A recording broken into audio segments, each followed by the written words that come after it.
Hi, എല്ലാവർക്കും നമസ്കാരം. ഞാൻ 144 ബൂത്തിലെ BLO ആണ്. നമുക്ക് ലഭ്യമായിട്ടുള്ള 800 ഫോമുകളിൽ ഏകദേശം 780 ഫോമുകളോളം നമ്മൾ വിതരണം ചെയ്തിട്ടുണ്ട്. ബാക്കിയുള്ള ഫോമുകൾ ഉടൻ ലഭ്യമാകും, എത്തും എന്ന് അറിയിച്ചിട്ടുണ്ട്. നമ്മുടെ കയ്യിൽ കിട്ടിയിട്ടില്ല. അതും കൂടി കിട്ടുന്ന മുറക്ക് നമ്മളെല്ലാം വിതരണം ചെയ്യുന്നതാണ്. ആരും അതിൽ ആശങ്കപ്പെടേണ്ടതില്ല. നമ്മുടെ ഫോമുമായി ബന്ധപ്പെട്ട് ഒരുപാട് പേര് സംശയങ്ങൾ വിളിച്ച് ചോദിക്കുന്നുണ്ട്.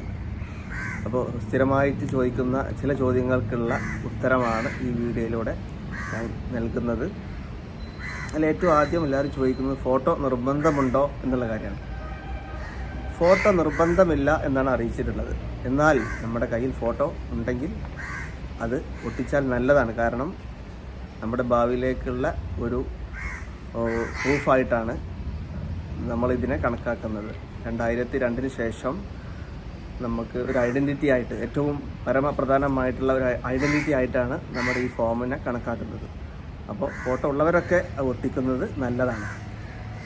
രണ്ടാമത്തെ കാര്യം, ഈ 2002 വോട്ടർ ലിസ്റ്റിൽ പേരുള്ളവരൊക്കെ അവരുടെ വോട്ടർ ID നമ്പർ അത് ലഭ്യമല്ല എന്ന് അറിയിച്ചിട്ടുണ്ട്.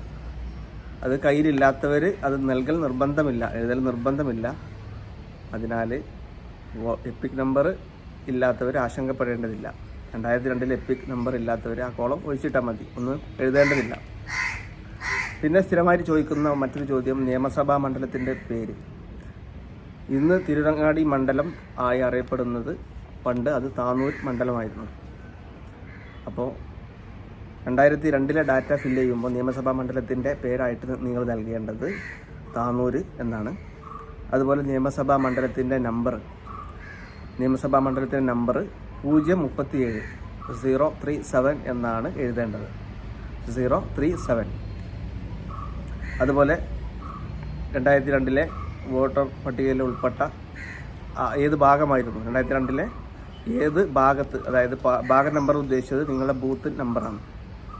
ഇന്ന് 144 നമ്മുടെ ബൂത്ത് നമ്പർ എങ്കിൽ അന്ന് താനൂർ മണ്ഡലത്തിൻ്റെ കീഴിൽ അത് 154 എന്നാൽ ചില ആളുകൾ 154 ഉൾപ്പെട്ടിട്ടില്ല. അവർ 153 52 ഒക്കെ ആണ് കാണപ്പെടുന്നത്.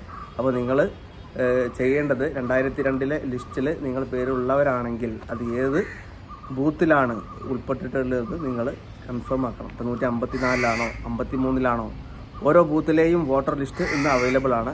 ആ ഏതെങ്കിലും ലിസ്റ്റിൽ ഉൾപ്പെട്ടിട്ടുണ്ടോ എന്നുള്ളത് ഓരോരുത്തരും പരിശോധിക്കേണ്ടതാണ്. അതടിസ്ഥാനത്തിലാണ് നിങ്ങൾ ഏത് ഭാഗ നമ്പർ എന്നുള്ള കോളം ഫിൽ ചെയ്യേണ്ടത്.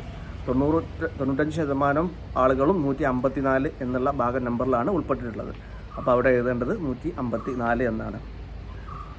പിന്നെ ക്രമ നമ്പർ, നിങ്ങൾ അന്നത്തെ വോട്ടർ ലിസ്റ്റിൽ ഏത് നമ്പറാണ്, സീരിയൽ നമ്പറാണ് ഉദ്ദേശിച്ചിട്ടുള്ളത്, എത്രാമത്തെ നമ്പറാണ് എന്നുള്ളതാണ് അവിടെ എഴുതേണ്ടത്. ഇത്രയും കാര്യങ്ങൾ അന്നത്തെ വോട്ടർ ലിസ്റ്റ് പരിശോധിച്ചാൽ നമുക്ക് ലഭ്യമാകുന്നതാണ്. ഇതുവരെ ആർക്കെങ്കിലും കിട്ടാത്തവരുണ്ടെങ്കിൽ അവരുടെ BLOയുമായോ അവരുടെ വാർഡ് മെമ്പറുമായോ കോൺടാക്റ്റ് ചെയ്താൽ ലഭ്യമാകുന്നതാണ്. അപ്പോൾ ഇത്രയും കാര്യങ്ങളാണ് അറിയിക്കാനുള്ളത്. Okay, thank you.